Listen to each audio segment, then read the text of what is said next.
நான் உங்கள் chef Alex. இன்னைக்கு என்ன சமையலோல நம்ம செய்ய போகிற டிஷ் என்ன அப்படின்னு பார்த்தீங்கன்னா, கூனி புடலங்காய் பிரட்டல் செய்ய போகிறோம்.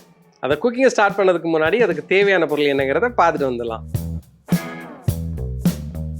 கூனி புடலங்காய் பிரட்டல் செய்ய தேவையான பொருட்கள்: சென்னாங்கூனி 100 கிராம், துருவிய புடலங்காய் 1, கடலைப்பருப்பு 1 டேபிள் ஸ்பூன், முழு ஜீரகம் 1 டேபிள் ஸ்பூன், பச்சை மிளகாய் 3, இஞ்சி சிறு துண்டு, பூண்டு 5 பல், கடுகு 1 டீஸ்பூன், கருவேப்பிள்ளை அரை கைப்பிடி அளவு, சிறிதாக நறுக்கிய வெங்காயம் 1, மஞ்சள் பொடி 1 டீஸ்பூன், மிளகாய் பொடி 1 டேபிள் ஸ்பூன், காஷ்மீர் மிளகாய் பொடி 1 டேபிள் ஸ்பூன், காய்ந்த மிளகாய் 5, தேங்காய் அரை மூடி, வேர்க்கடலை அரை கப், உப்பு தேவையான அளவு, எண்ணெய் தேவையான அளவு. கூனி புடலங்காய் பிரட்டல் செய்ய தேவையான பொருளை வந்து பார்த்துட்டு வந்துட்டோம். இப்போ வந்து குக்கிங்கை ஸ்டார்ட் பண்ணிடலாம். அதாவது இந்த கூனி பார்த்தாலே உங்களுக்கு தெரியும். இந்த கூனி வந்து என்னென்னா நிறைய இந்த மீன் கடைங்களெல்லாம் நீங்கள் போட்டிங்கன்னா போய் பார்த்தீங்கன்னா உங்களுக்கு வந்து கிடைக்கும். அதில் வந்து நீங்கள் ஸ்பெஷலாக என்னென்னா அவங்ககிட்ட போய் கேட்கணும். அதாவது மண் இல்லாமல் எனக்கு வந்து கொடுங்க அப்படின்னு கேட்பாங்க. ஏன்னா சில இடத்துல என்ன செய்வாங்கன்னா இந்த கூனியை வந்து தரையில் போட்டிருப்பாங்க. அப்போ என்ன ஆகும்னா இதில் நிறைய மண் சேர்ந்துருக்கும். சில இடத்துல ஒரு ஷீட்டை விரித்து அதில் போட்டு சன்லைட்டில் வச்சு இது வந்து ட்ரை பண்ணும்போது இது மாதிரி என்ன ஆகும்னா அந்த கூனி வரும். இந்த டிஷ்ஷஸ்லாம் பார்த்தீங்கன்னா நார்மலாக மலேசியாலலாம் போனீங்கன்னா அவங்க என்ன செய்வாங்கன்னா இந்த ரைஸ் இருக்கு இல்லையா, ரைஸோட சேர்த்து இதை வந்து ஒரு ஃப்ரைட் ரைஸ் மாதிரி பண்ணுவாங்க. சாப்பிடும்போது என்ன ஆகும்னா ஒரு க்ரன்ச்சினஸ் வரும். ஸோ அது வந்து ஒரு சூப்பரான ஒரு டேஸ்ட் கொடுக்கும். இதை வந்து அந்த ரைஸ் எப்படி செய்யலாங்கிறத நம்ம இன்னொரு எபிசோடில் பார்க்கலாம். இப்போ நம்ம என்ன செய்ய போகிறோன்னா இதுக்கு வந்து ஒரு மசாலா வந்து ரெடி பண்ண போகிறோம். முதல்ல நாங்கள் வந்து என்னென்னா ஒரு கிளாஸ் பவுல் எடுத்திருக்கேன். இதில் தேங்காய், அதோட சீரகம், காரத்துக்கு தேவையான அளவு பச்சை மிளகாய், கொஞ்சம் பூண்டு,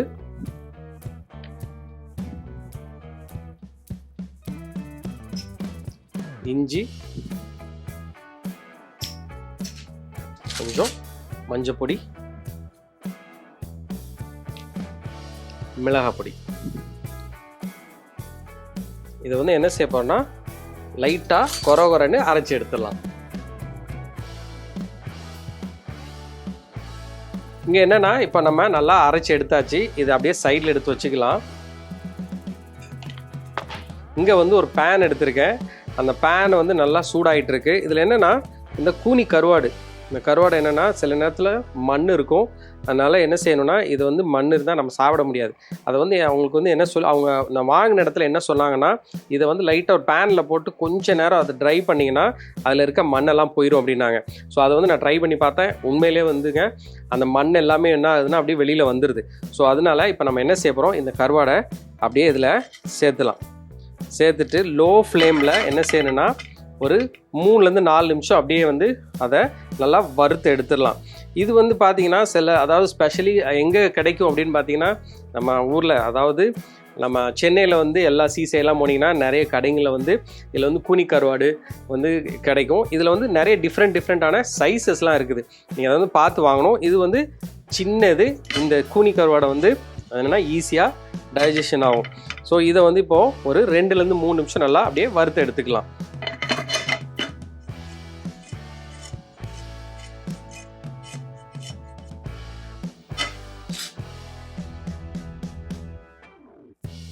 இப்போது நம்மளுடைய இந்த கூனி கருவாடு வந்து நல்லா வறுத்தாச்சு.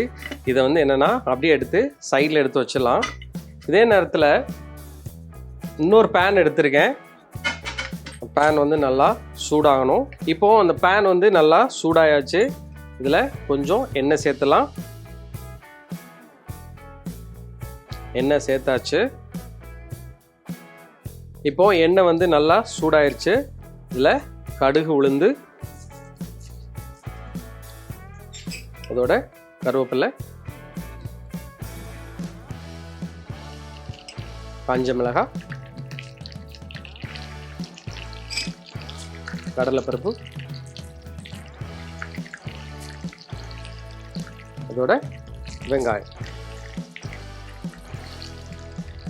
இதை வந்து என்னென்னா அப்படியே லோ ஃப்ளேமில் ஒரு 2 நிமிஷம் நம்ம வதக்கி எடுத்துக்கலாம்.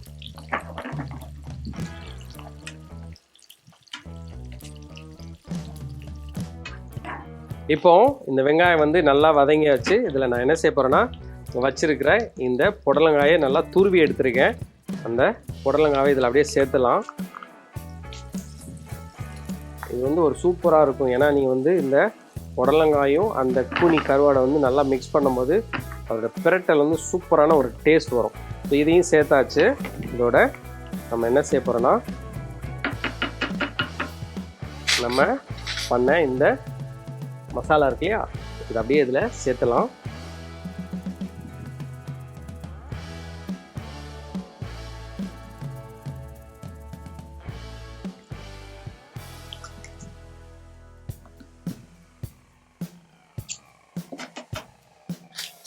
இதை வந்து அப்படியே என்ன செய்யணும், நல்லா பரட்டிட்டு ஒரு 4லேருந்து 5 நிமிஷம் நம்ம அப்படியே லோ ஃப்ளேமில் குக் பண்ணி எடுத்துடலாம்.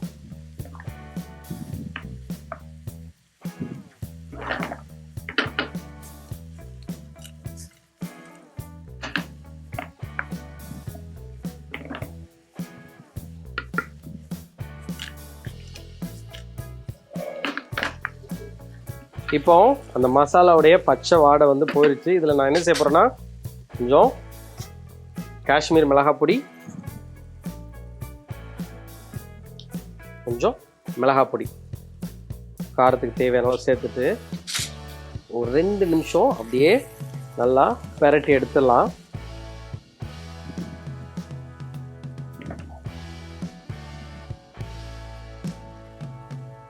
இப்போ தேவைப்பட்டால் என்ன செய்யலாம்னா கொஞ்சம் எண்ணெயை சேர்த்துக்கலாம்.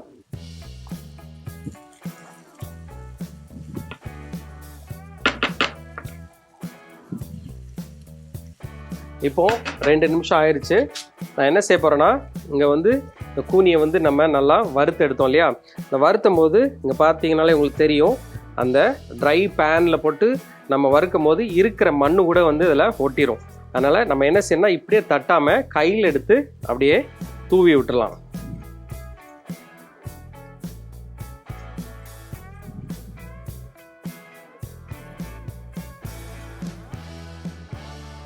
நீங்கள் பார்த்தாலே உங்களுக்கு தெரியும். சரியா? இப்போ நம்ம என்ன செய்ய போகிறோன்னா இப்போ லைட்டாக அப்படியே நல்லா கிளறி விட்டுடலாம்.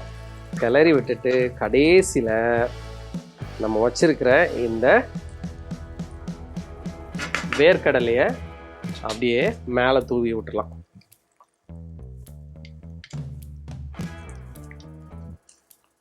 தூவிட்டு அப்படியே பிரட்டினோம்னா நம்மளுடைய கூனி புடலங்காய் பிரட்டல் வந்து ரெடி ஆயாச்சு.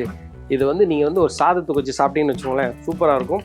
ஸ்பெஷலாக ஒரு பழைய சோறை வச்சு இந்த கூனி கருவாட்டு புடலங்காய் கூட்டை வந்து பிரட்டலை நீங்கள் அப்படியே வச்சு சாப்பிட்டீங்கன்னு வச்சுங்களேன், சூப்பராக இருக்கும். இல்லை வந்து நீங்கள் வந்து என்ன செய்யலாம்னா இதோட ஒரு பரோட்டா வச்சு சாப்பிட்டாலும் காம்பினேஷன் ரொம்ப நல்லாயிருக்கும். இப்போ நம்ம என்ன செய்ய போகிறோம்னா இதை எடுத்து அப்படியே பிளேட் பண்ணிடலாம்.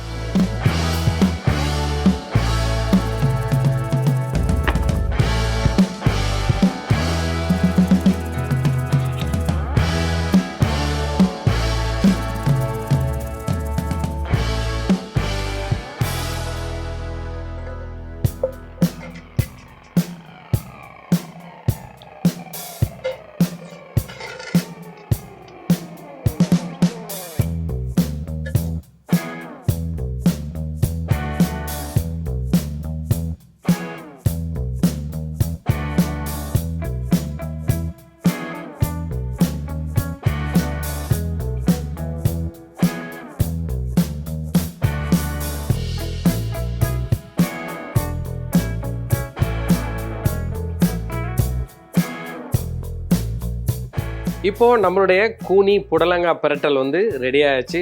நீங்கள் வந்து உப்பு சேர்க்கும் போது ரொம்ப கேர்ஃபுல்லாக இருக்கணும். ஏன்னா இந்த கூனியில் வந்து உப்பு இருக்கும், அதனால் ரொம்ப கேர்ஃபுல்லாக இருக்கணும். நீங்கள் உப்பை வந்து அப்பப்போ இடையில டேஸ்ட் பார்த்துட்டு நீங்கள் வந்து வேணும்னா நீங்கள் வந்து சேர்த்துக்கோங்க. ஸோ இதை வந்து நான் சொன்ன மாதிரி நீங்கள் சாதத்துக்கு வச்சு சாப்பிட்டீங்கனாலும், இல்லை வந்து ஒரு கேப்பங்கூழோ ஒரு கம்பங்கூழ் வச்சு சைடில் வந்து தொட்டுக்கிறதுக்கு நீங்கள் சாப்பிட்டீங்கனாலும் செமையாக இருக்கும். இது வந்து நீ கண்டிப்பாக வீட்டில் ட்ரை பண்ணி பாருங்கள்.